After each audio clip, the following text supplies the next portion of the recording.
عمران کار سے اور پھر کار میں بیٹھ کر اس نے کار آگے بڑھا دی۔ اسی لمحے اسے کرنل فریدی کی فائل کا خیال آ گیا۔ اس میں الفریڈ کے بارے میں تفصیلات موجود تھیں۔ کرنل فریدی کا ٹکراؤ راجی سنگھ سے اسی بار میں ہوا تھا اور کرنل فریدی نے زبانی بھی اسے اس اڈے کے متعلق بتایا تھا۔ چنانچہ عمران نے اس بار کو چیک کرنے کا فیصلہ کیا اور کار کا رخ اس بار کی طرف جانے والی سڑک پر موڑ دیا۔ کمرے کا دروازہ کھلا تو میز کے پیچھے بیٹھے ہوئے ایک بھاری جسم کے نوجوان نے چونک کر سر اٹھایا۔ او کٹاپی تم؟ نوجوان نے کمرے میں داخل ہوتی ہوئی ایک خوبصورت اور نوجوان لڑکی کو دیکھتے ہوئے مسکرا کر کہا، چیکو، جب سے تم سیکرٹ سروس کے چیف بنے ہو ہمیں تو لفٹ ہی نہیں کرا رہے، کیا بات ہے؟ مس کٹاپی نے مسکراتے ہوئے کہا اور میز کے سامنے رکھی کرسی پر بیٹھ گئی۔ او کٹاپی، تمہیں بھی بلایا جا سکتا ہے؟ تم تو چیز ہی ایسی ہو کہ مجھے آپ بھی تمہارے ہی آتے ہیں، بس کام اتنا زیادہ پڑ گیا ہے کہ سر کھجانے کی فرصت ہی نہیں رہی۔ چیکو نے مسکراتے ہوئے جواب دیا اور سامنے رکھی ہوئی فائل بند کر دی۔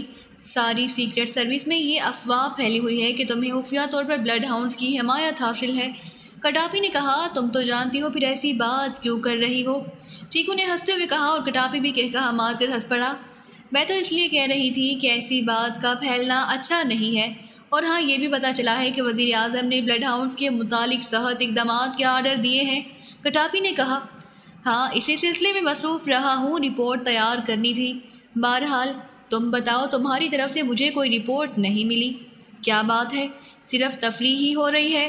چیکو نے مسکراتے ہوئے کہا، ارے نہیں، تفریح کیسی، ڈیوٹی تو باقاعدگی سے دے رہی ہوں، لیکن بس رسمی سی ڈیوٹی ہے۔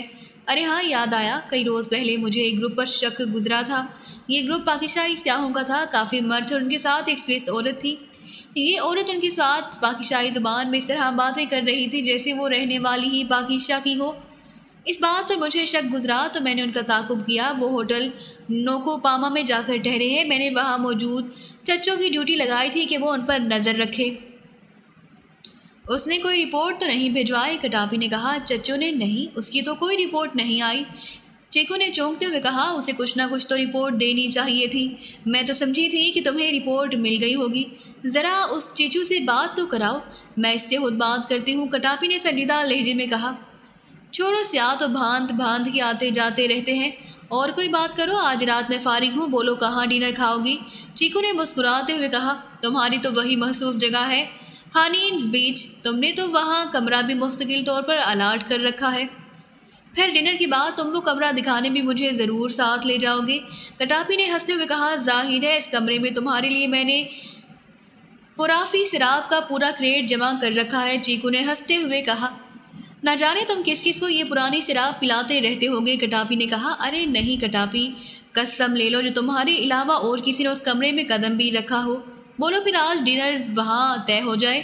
چیکو نے مسکراتے ہوئے لہجے میں کہا، ظاہر ہے میں تمہیں انکار تو کر ہی نہیں سکتی، اب دیکھو تم سے ملے کافی دن ہو گئے تو میں بے چین ہو کر خود ہی آ گئی۔ کٹاپی نے کہا، بہت بہت شکریہ، چیکو نے ہنستے ہوئے جواب دیا اور پھر میز پر رکھے ٹیلی فون کی طرف ہاتھ بڑھا دیا۔ میں ڈنر کے لیے آرڈر دے دوں؟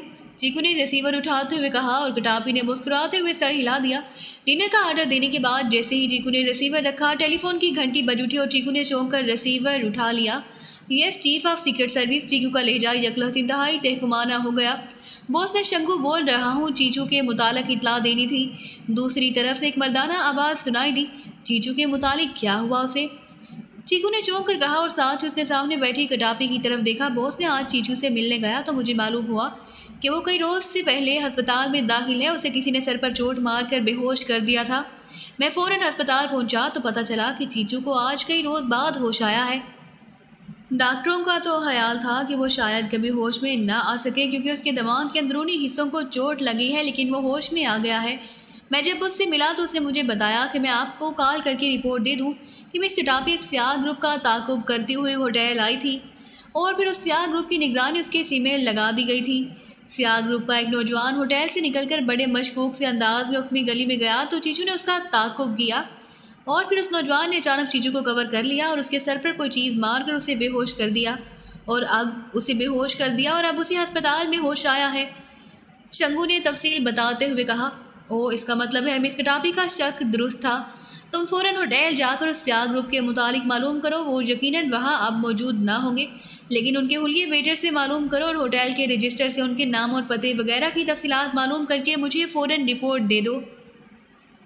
چیکو نے انتہائی سخت لہجے میں کہا۔ یس باس، میں ابھی جاتا ہوں، دوسری طرف سے شنگو نے کہا، اور اس کے ساتھ ہی چیکو نے ریسیور کریڈل پر رکھ دیا۔ اس کا مطلب تھا کہ میرا شک درست تھا، اور نہ صرف درست تھا بلکہ یہ لوگ کسی خاص مشن پر آئے ہیں، ورنہ اس طرح نہ چیچو کو ٹریس کرتے اور نہ اس کی یہ حالت کرتے۔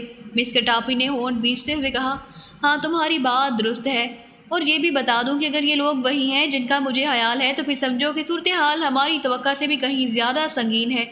چیکو نے دانت پیستے ہوئے کہا، کیا مطلب؟ میں سمجھی نہیں۔ مسٹر ٹاپی نے چونکتے ہوئے کہا، دیکھو تم سے میرا کوئی پردہ نہیں، اس لیے میں تمہیں بتا دیتا ہوں۔ سابقہ چیف شاؤ چنگ کی بیٹی کو بلڈ ہاؤنڈز نے اغوا کر کے قتل کرا دیا تھا۔ اس سے شاؤ چنگ کے دل میں انتقام کے شعلے بھڑک اٹھے، لیکن وہ براہ راست بلڈ ہاؤنڈ سے کچھ نہ بگاڑ سکتا تھا۔ اس لیے اس نے پاکستان سیکرٹ سروس کو ایک ذاتی خط لکھا کہ بلڈ ہاؤنڈ پاکستان کے خلاف خصوصی تباہ کن مشن پر آ رہی ہے۔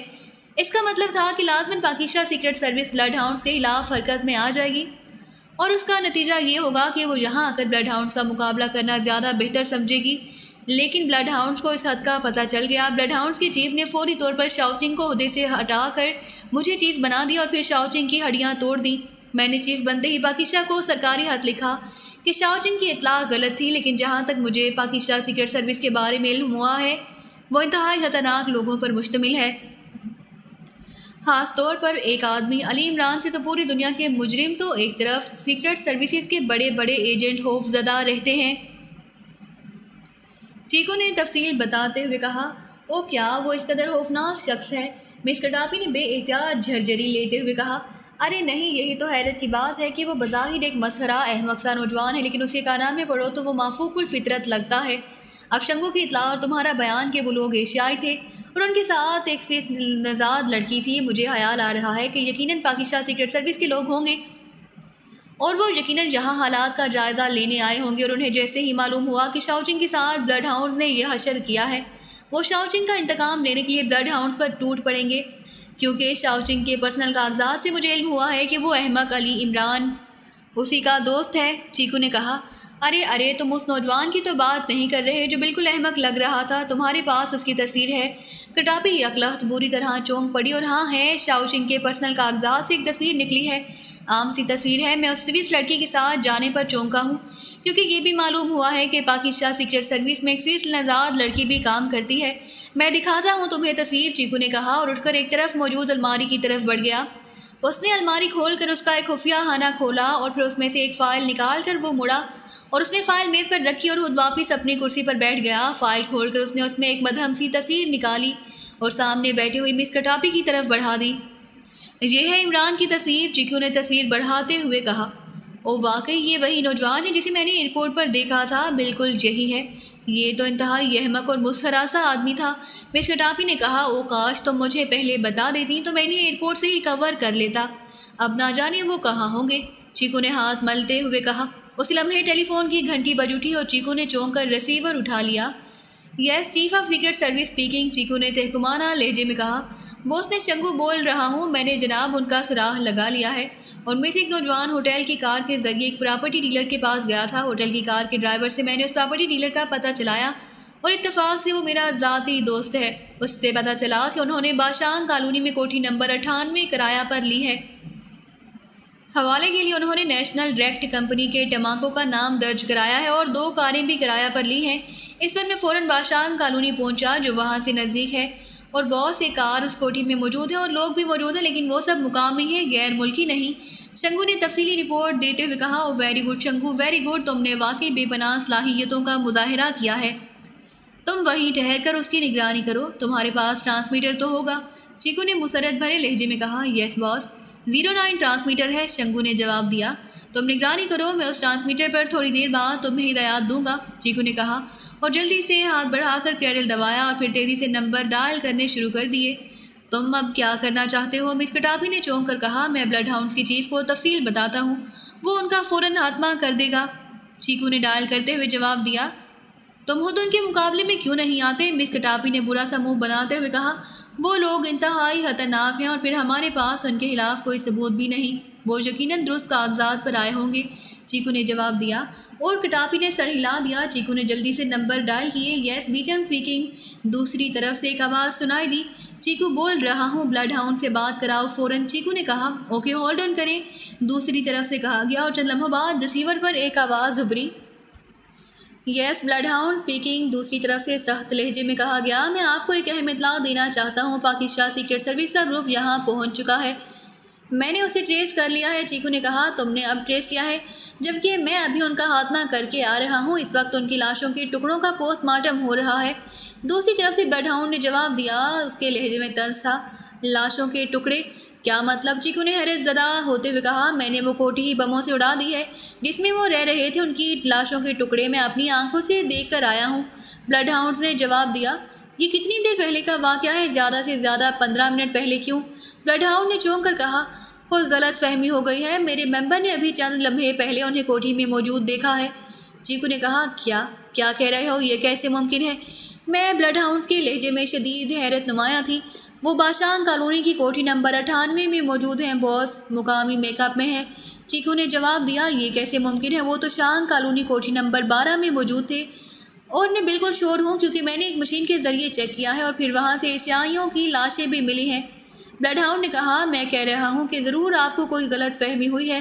چیکو نے کہا پھر اس نے مس کٹاپی کے شخص سے لے کر شنگو کی رپورٹ تک پوری تفصیل بتا دی۔ تمہاری رپورٹ واقعی جاندار ہے، اور اب مجھے خیال آ رہا ہے کہ وہ تو مقامی میک اپ میں تھے جبکہ لاشیں عیسائیوں کی ملی ہیں۔ اس کا مطلب ہے کہ مشین نے دھوکہ دیا ہے یا بھی جان بوجھ کر ہمیں غلط ٹارگٹ دیا گیا ہے۔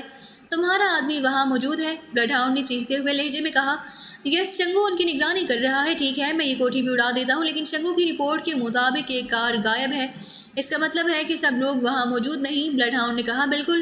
چیکو نے جواب دیا کہ میں ایکشن گروپ کی ڈیوٹی لگا دیتا ہوں، وہ بھی اس کی نگرانی کریں گے، اور پھر جیسے ہی دوسری کار وہاں آئے گی وہ پوری کوٹھی کو اڑا دیں گے۔ تم نے اپنے آدمی کا نام شنگو بتایا ہے، میرا خیال ہے میرے آدمی اس سے جانتے ہوں گے۔ بلڈ ہاؤنڈ نے کہا ہو سکتا ہے نہ جانتے ہوں، اس لیے میں ایسا کرتا ہوں کہ تم خود اپنے ایک دوسرے ممبر مس کٹاپی کے ساتھ وہاں نگرانی کے لیے چلا جاتا ہوں تاکہ کوئی غلط فہمی نہ رہے۔ آپ کے آدمی مجھ سے رابطہ قائم کر لیں گے، میں ابھی اپنی نگرانی میں مشین مکمل کراؤں گا۔ چیکو نے کہا ویری گڈ، یہ ٹھیک رہے گا، میں ابھی ایکشن گروپ کے ہدایات دیتا ہوں۔ Okay thank you, bloodhound نے کہا اور اس کے ساتھ ہی رابطہ ختم ہو گیا۔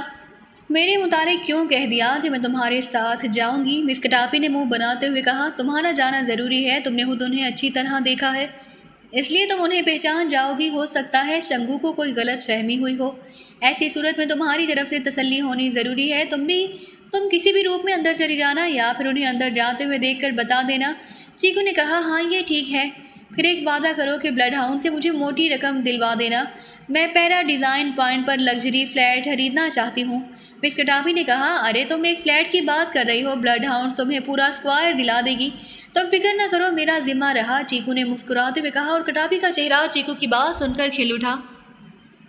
تمہیں میک اپ کر لینا چاہیے کیونکہ ہو سکتا ہے کہ وہ لوگ نگرانی کر رہے ہوں اور تمہیں دیکھ کر وہ چونک پڑیں کیونکہ وہ لازماً تمہیں ایئرپورٹ پر دیکھ چکے ہوں گے۔ چیکو نے کہا او ہاں واقعی تم بے حد ذہین آدمی ہو، ہر پہلو کا خیال رکھتے ہو، مس کٹاپی نے کہا اور چیکو کے گالوں پر اپنی تعریف سن کر سرخی دوڑ گئی۔ میں میک اپ کر کے ابھی آتی ہوں، مس کٹاپی نے اٹھتے ہوئے کہا اور چیکو نے سر ہلا دیا۔ مس کٹاپی اٹھ کر دفتر سے باہر نکل گئی جبکہ چیکو ٹرانسمیٹر پر شنگو سے تازہ ترین رپورٹ لینے کے لیے ٹرانسمیٹر کی طرف بڑھ گیا۔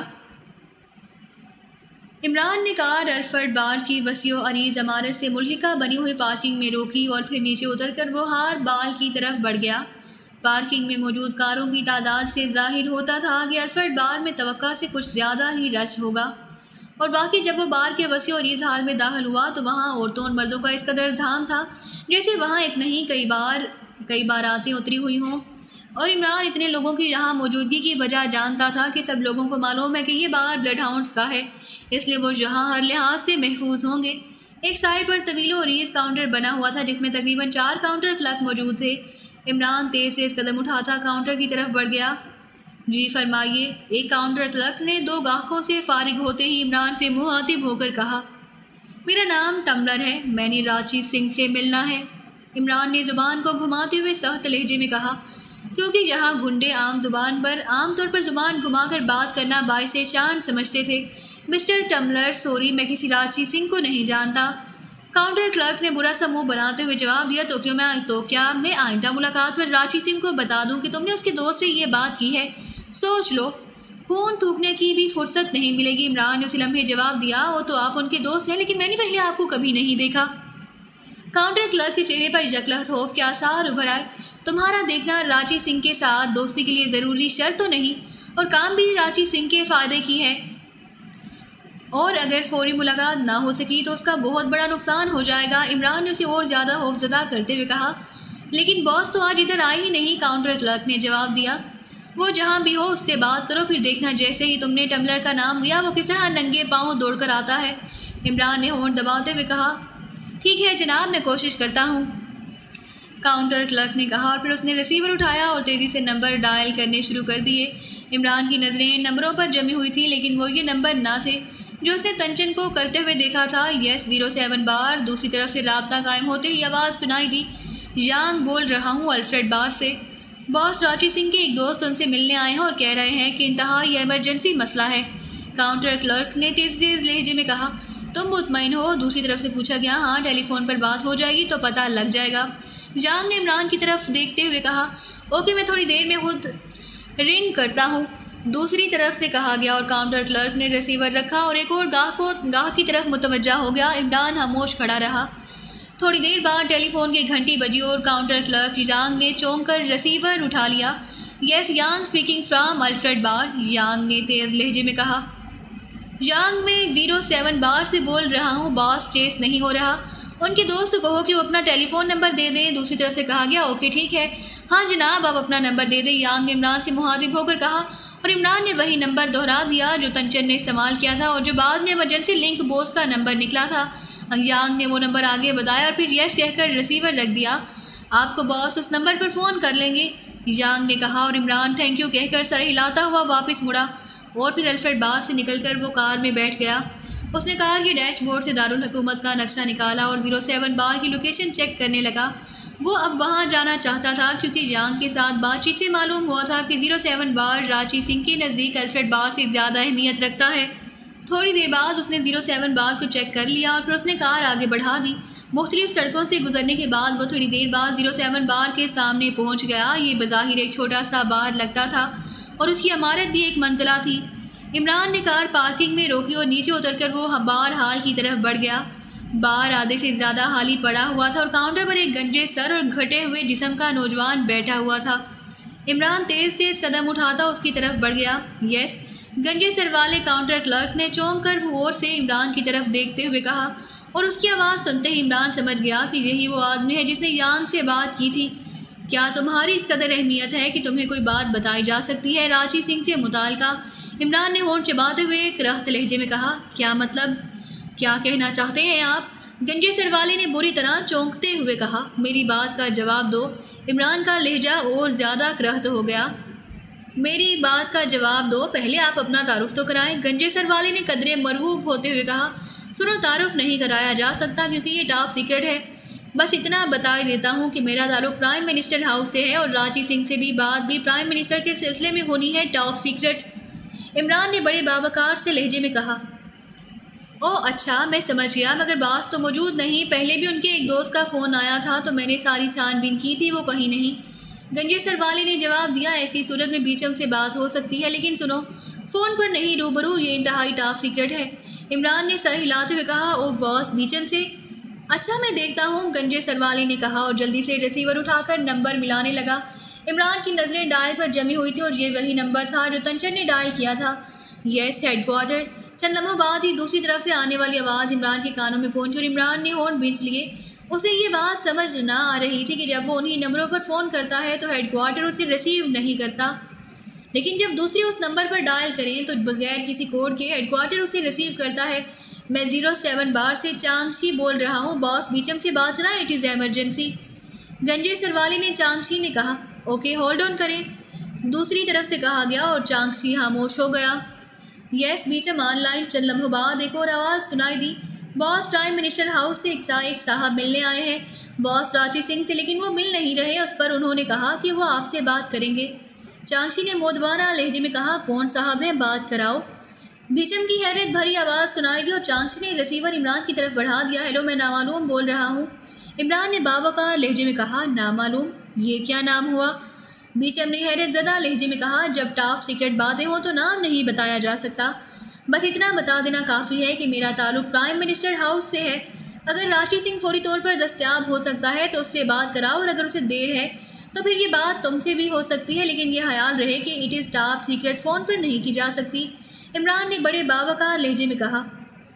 اوکے، آپ وہیں ٹھہرے، میں ابھی اپنے آدمی بھجوا رہا ہوں، وہ آپ کو میرے پاس لے آئیں گے، بیچم نے کہا، اور اس کے ساتھ ہی رابطہ ختم ہو گیا۔ عمران نے مسکراتے ہوئے ریسیور رکھ دیا۔ تقریباً 10 منٹ بعد 2 لمبے ترنگے آدمی بار میں داخل ہوئے اور سیدھے کاؤنٹر کی طرف آئے۔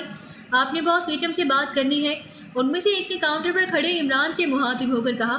ہاں، عمران نے انہیں غور سے دیکھتے ہوئے جواب دیا۔ تشریف لائیے، ہم آپ کو لینے آئے ہیں، اسی نے جواب دیا، اور عمران سر ہلاتا ہوا ان کے ساتھ چل پڑا۔